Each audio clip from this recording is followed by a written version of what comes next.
Hello! Welcome to the final Jubilee. I'm Weston Simonis, the author of this book, Enoch The Theological Story, and today we're going to get into Chapter 1, pages 46 through 51, and talk about the Rashomon Effect that the Tower of Babel created for Enoch. We're going to get into Enoch's story through the Book of Jubilees. And then just giving you a little bit of a teaser about the Book of Azazel Theologically Unmasked. We're going to read you a full, complete chapter from that book here soon. So that way you can get a teaser about the book before it comes out. That's right, I'm going to have you hearing some of that. So before we get into this book, Enoch the Theological Story, hit the like button, hit the notification bell, and subscribe so you can continue to hear this story of Enoch. Alright, let's jump into this book.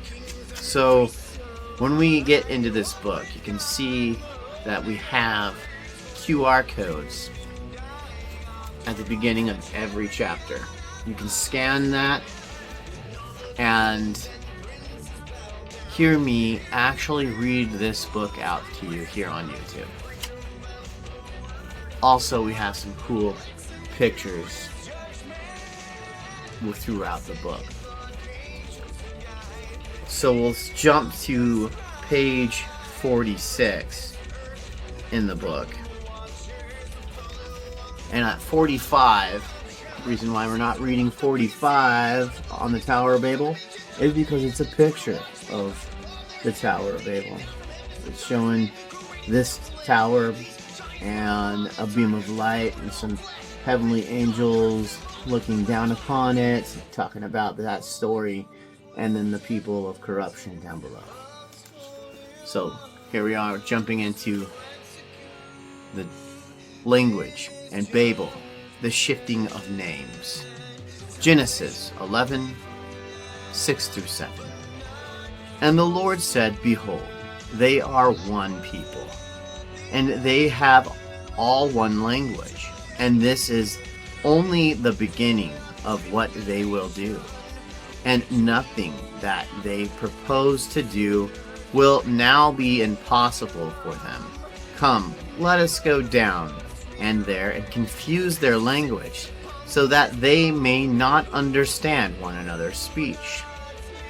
So what we just heard is God came down during the Tower of Babel when Nimrod and all his followers were trying to build a tower that would reach the heavens, so that way when the flood comes, they would have an exit to get away from the flood. But God basically said, no, I'm going to take that away from you, and you guys are no longer going to speak the same language.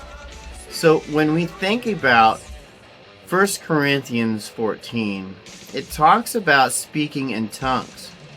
I think that some people can really get a misunderstanding about when we're talking about speaking in tongues in 1 Corinthians 14.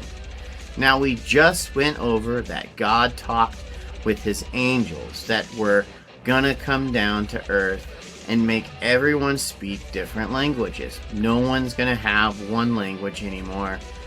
It's going to be all confusing, and everyone's gonna speak different languages. So all these different tribes now do not have the same language. Now let's look at 1 Corinthians 14, 2 through 5. For one who speaks in a tongue speaks not to men, but to God. For no one understands him, but he utters mysteries in the Spirit. On the other hand, the one who prophesies speaks to people for their upbuilding and encouragement and consolation. The one who speaks in a tongue builds up himself, but the one who prophesies builds up the church. Now I want you all to speak in tongues, but even more to prophesy. The one who prophesies is greater than the one who speaks in tongues, until someone interprets, so that the church may be built up. When I hear this, I can picture a person who does not speak the same language as me trying to speak to my family, my city, my state, my country, and they are speaking a different language that I do not understand. And they could be prophesying about the Word of God. They could be prophesying about the things to come, and I don't understand exactly what they're saying. But if they could have an interpreter reading to us, saying to us the things that they're saying in English, now I can understand what they're saying. And the prophecy could be great.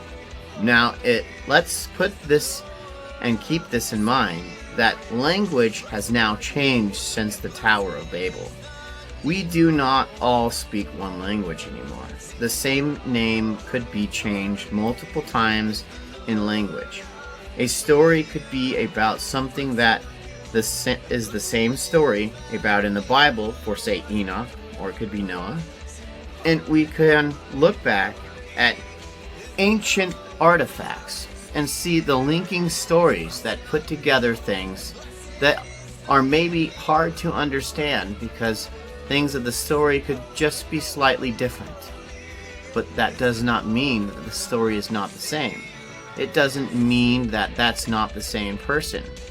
We could look back at the stories of Enoch and the Book of Jasher and the Book of Jubilees, and we'll get into these books, and we're going to talk about the things of these books and the Book of Enoch with the Dead Sea Scrolls.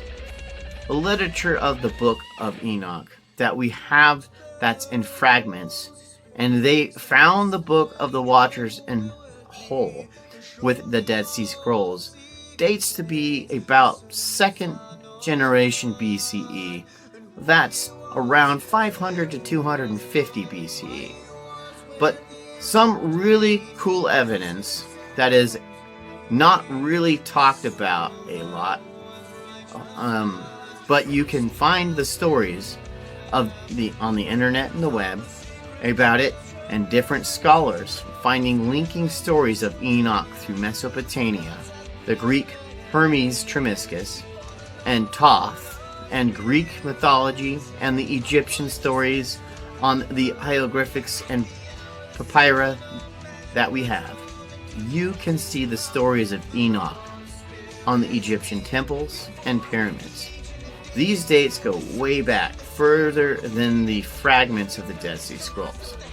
And before we get into the story of Enmeduranki, who is the 7th Sumerian king, we're going to get into the Book of Jasher and Jubilees. First, we'll start out with the Book of Jubilees. Alright, so we're going to get into the Book of Jubilees. It starts out in the middle of chapter 4, verses 16 through 26. Enoch's story, the ancient text outside the Bible, what it says about Enoch. Jubilees 4:16 through 26. And in the 11th Jubilee, Jared took himself a wife, and her name was Barakah, the daughter of Rashomon, a daughter of his father's brother, in the 4th week of this Jubilee. And she bore him a son in the 5th week, in the 4th year of the Jubilee, and he called his name Enoch. And he was the first among men that are born on earth who learned writing and knowledge and wisdom, and who wrote down the signs of the heavens according to the order of their months in a scroll, that men might know the seasons of the years according to the order of their separate months. And he was the first to write a testimony.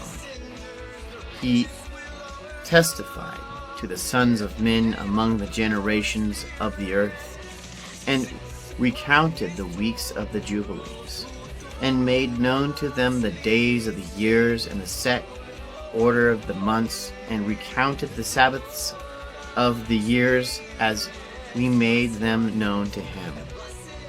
And what was and what will be, he saw in a vision of his sleep, as it will happen to the children of men throughout their generation, until the day of judgment.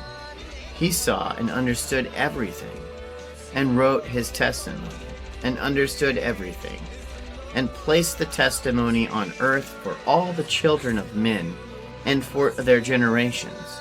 And in the 12th Jubilee, in the 7th week thereof, he took to himself a wife, and her name was Aden, the daughter of Daniel, the daughter of his father's brother. And in the 6th year, in this week, she bore him a son, and he called his name Methuselah. And he testified to the watchers who had sinned with the daughters of men, for these had begotten to unite themselves with them, so as to be defiled with the daughters of men. And Enoch testified against them all. And he was taken from among the children of men, and we conducted him into the Garden of Eden in majesty and honor. And behold, there he wrote down the condemnation and judgment of the world, and all the wickedness of the children of men.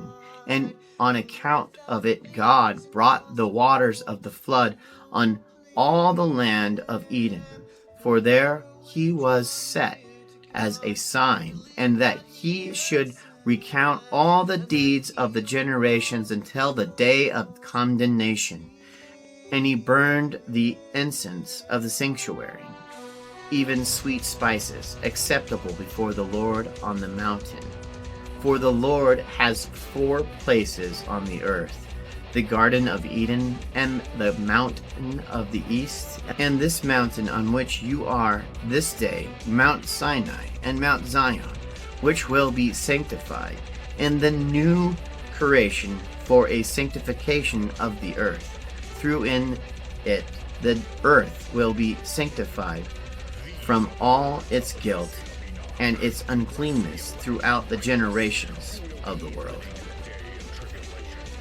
So when we're reading this, we can find the information about Enoch in this story of the Jubilees that we are talking about. This story is not heard of inside of the Bible, and this is where we're coming with that Rashomon effect. You're not getting this information because later down the line it was scattered, it was misunderstood, it was hidden from you. And now that we're seeing this all come back together, and the connections between Enoch and these other stories of different names that got different names from different languages, is what we're talking about, the Rashomon effect. This is how this is happening. And we're going to give you that same effect here on this station, this channel, with Azazel, who is Satan. He is the fallen son of God, who God assigned all sin to. Well, I hope you enjoyed this reading of Enoch the Theological Story. Don't forget to, again, hit the like, that notification bell, and the subscribe button so you can get more information from us. And sayonara, see you in the next one.